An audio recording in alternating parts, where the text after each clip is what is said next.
সর্বপ্রথম কারফিউ ভেঙে প্রথম মিছিলটা করে ছাত্রদল।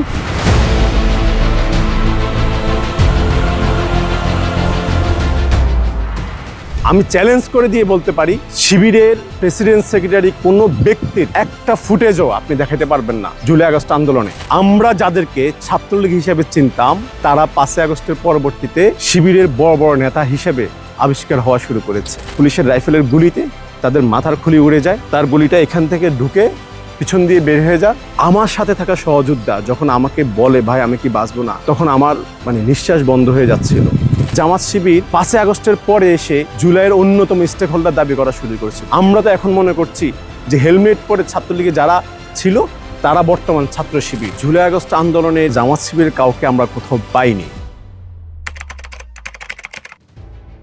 আমরা যারা একটু পরিচিত মুখ ছিলাম, আমরা এই আন্দোলনের মাঠে থেকে পর্যবেক্ষণটা করেছিলাম এবং শুরুর দিকে আমরা সাধারণ শিক্ষার্থীদের সাথে আমাদের কম্পারেটিভলি নবীন এবং তরুণ যারা আছে তাদেরকে ফার্স্ট ইয়ার সেকেন্ড ইয়ার তাদেরকে আন্দোলনে সম্পৃক্ত করে এবং আমরা লজিস্টিক সাপোর্টগুলো দিচ্ছিলাম। সভাপতি এবং সাধারণ সম্পাদক সংবাদ সম্মেলনের মাধ্যমে আন্দোলনে পরিপূর্ণ আনুষ্ঠানিকভাবে সমর্থন জানায় যে আমরা শিক্ষার্থীদের যৌক্তিক আন্দোলনের সাথে আছি এবং আমরা এটা সমর্থন করি। বিক্ষোভ মিছিলের ডাক দেয়। সে বিক্ষোভ মিছিলে যখন আমরা করছিলাম, পুলিশ আমাদেরকে বাধাগ্রস্ত করেছিল। আমরা সেন্ট্রালি করেছিলাম, আমাদের পার্টি অফিস এবং কাকরাইল এই এরিয়াটাতে আমরা সেন্ট্রালি করেছিলাম। পুলিশ অতর্কিতভাবে 16 জুলাই আমাদের ওই বিক্ষোভ মিছিলে গুলি চালায়। সেখানে আমাদের এক সহযোদ্ধা বেসরকারি বিশ্ববিদ্যালয়ের মিরাজ, জয়েন্ট সেক্রেটারি মিরাজ, তার 2 চোখ হারায়। 2 চোখ হারায় বলতে তার 2 চোখের আলো মাত্র 10% এখন দেখতে পাচ্ছে। এর পরবর্তীতে সেদিন আমাদের প্রায় 30 থেকে 40 জন নেতাকর্মীকে 16 জুলাই সকালবেলা অ্যারেস্ট করে আমাদের বিক্ষোভ মিছিল থেকে। পুলিশ তখন আমাদের উপর যখন হামলা করার প্রস্তুতি নিচ্ছিল, তখন আমার একটা ভিডিও ভাইরাল হয়েছিল। ভিডিওটা আমি প্রায় 5-6 মাস 1 বছর পরে আমি পেয়েছিলাম সামাজিক যোগাযোগের মাধ্যমে।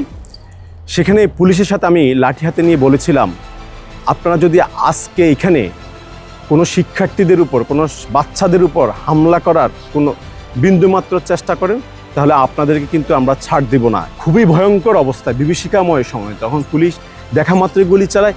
সেই দিন আমি কিন্তু সাহস দেখি পুলিশের সামনে এই কথাগুলো বলছিলাম।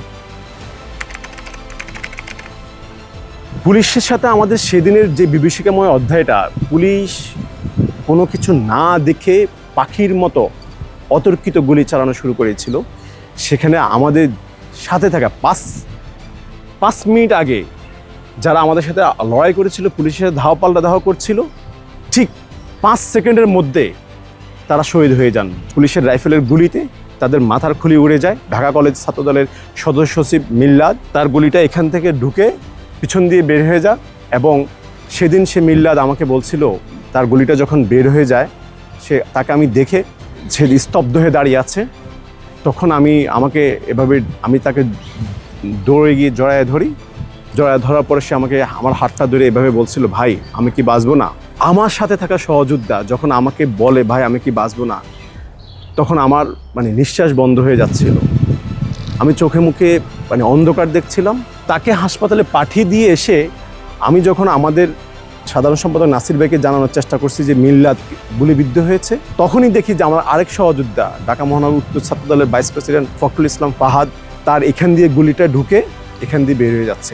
আমাদের ছাত্রদলের 2 সহযোদ্ধা গুলিবিদ্ধ, তারা হয়তো বাঁচবে না। এই কথাটা যখন জানানোর জন্য ওনাকে খুঁজছিলাম, ঠিক তখনই উনি দেখি যে যুবদলের নবীন তালুকদার নামক এক ব্যক্তি, তার লাশ নিয়ে ওনারা 2 জন নিয়ে আসছে ধরাধরি করে। সেই ফুটেজটা আপনারা সোশ্যাল মিডিয়ার মাধ্যমে এবং মিডিয়ার মাধ্যমে, গণমাধ্যমের মাধ্যমে আপনারা দেখেছিলেন। যখন বাসানিগলিতে আমরা আটকা পড়ি, তখন আমরা জানতে পারি যে খুনি হাসিনা তার শেষ অস্ত্রটা ইউজ করেছে। খুনি হাসিনা কারফিউ জারি করেছে। কিছু কিছু ঘটনা আছে যে আমরা জানি না। আমরা জানার আগেই আমাদের তৎকালীন ভারপ্রাপ্ত চেয়ারম্যান তারেক রহমান জানেন। তিনি আমাদেরকে বলছেন যে অমুক জায়গায় অমুক খুন হয়েছে, অমুক জায়গায় অমুক আহত হয়েছে, তোমরা খবর পেয়েছো কিনা, তাদের চিকিৎসার ব্যবস্থা করেছো কিনা। সেদিন রাত 2টা কিংবা 2:30টার দিকে আমাদের তারেক রহমান আমাদের সাধারণ সম্পাদককে একটা নির্দেশনা দিয়েছিলেন যে খুনি হাসিনা যেহেতু তার শেষ অস্ত্রটা ইউজ করেছে, এটা দিয়ে সে জনগণের মধ্যে একটা ভয় ধরানোর চেষ্টা করবে। কারফিউ দিয়েছে সুতরাং রাজনৈতিক দলকে প্রথম কারফিউ ভাঙতে হবে, এবং রাজনৈতিক দল যদি কারফিউ ভেঙে মাঠে নামতে পারে তাহলে সাধারণ জনগণ এখানে সম্পৃক্ত হবে। সর্বপ্রথম কারফিউ ভেঙে প্রথম মিছিলটা করে ছাত্রদল শান্তিনগর চৌরাস্তা থেকে কাকরাইল অভিমুখে। জুলাই আগস্ট আন্দোলনের দীর্ঘ ৩৬ দিনের আন্দোলনে আমরা জামাত শিবিরের কাউকে আমরা কোথাও পাইনি, এবং জামাত শিবিরের কোনো নেতৃত্বস্থানীয় নেতাকে, মানে যারা উচ্চসারির নেতা, তাদেরকেও কোথাও পাইনি, এবং তাদের কোনো কর্মীকেও আমরা রাস্তায় আমাদের সাথে দেখা হয়নি। এবং আপনি তো জানেন তাদের কর্মীদেরকে আসলে চেনাও যায় না, মানে তারা তাদের নাম পরিচয় দিতে মানে সামাজিকভাবে তারা ভয় পাচ্ছে। আমাদের সাথে কারোর সাথে দেখা হয়নি কোনো আন্দোলন সংগ্রামে, এবং আমরা পরবর্তীতে আন্দোলন সংগ্রামে আমাদের কারোর সাথে দেখা হয়নি। আমাদের অনেক সহযোদ্ধাদের সাথে আমাদের দেখা হয়নি, কিন্তু আমরা পরবর্তীতে সামাজিক যোগাযোগের মাধ্যমে, মানে গণমাধ্যমের মাধ্যমে, বিভিন্ন ফুটেজের মাধ্যমে আমরা জানতে পেরেছি তারা আন্দোলন করেছে। কিন্তু আমি চ্যালেঞ্জ করে দিয়ে বলতে পারি, শিবিরের প্রেসিডেন্ট সেক্রেটারি কিংবা নেতৃত্বস্থানীয় কোনো ব্যক্তির একটা ফুটেজও আপনি দেখাতে পারবেন না জুলাই আগস্ট আন্দোলনে। 5 আগস্টের পরে তারা একটা কী হচ্ছে, হঠাৎ করে সিনেমার হিরোদের মতো, মানে খলনায়কদের মতো তারা আবিষ্কার হয়, যে তারা কথা বলা শুরু করছে যে আমরা ছাত্রদল, বিএনপি, যুবদল, স্বেচ্ছাসেবক দল নাকি আমাদের অবদান হচ্ছে 0%, আমরা সেলিব্রেশন করছি 100%। স্বপ্নের বাংলাদেশ শহীদরা চেয়েছিল, সে বাংলাদেশকে বিপথে নেওয়ার চেষ্টাটা প্রথম প্যারাকটা মেরেছিল জামাত শিবির, কারণ তারা বিভাজনের রাজনীতিটা শুরু করেছিল। আমরা যাদেরকে ছাত্রলীগ হিসেবে চিনতাম তারা 5 আগস্টের পরবর্তীতে শিবিরের বড় বড় নেতা হিসেবে আবিষ্কার হওয়া শুরু করেছে। শিবিরের সাদিক কায়েম নৌকা নৌকা স্লোগান দিয়েছিল সূর্য সেন হলে, এবং বিভিন্ন মিছিলে তাকে দেখেছিলাম। ডাকসু জিএস নির্বাচিত হয়েছে, সে ফরহাদ আমাদের সমাজবিজ্ঞান অনুষদের জয়েন্ট সেক্রেটারির দায়িত্ব পালন করেছে ছাত্রলীগের, কিন্তু সে পদ থেকে আজ পর্যন্ত পদত্যাগ করে নাই। জামাত শিবির 5 আগস্টের পরে এসে জুলাইয়ের অন্যতম স্টেক হোল্ডার দাবি করা শুরু করেছিল। আমরা তো এখন মনে করছি যে হেলমেট পরে ছাত্রলীগে যারা ছিল তারা বর্তমান ছাত্র শিবির।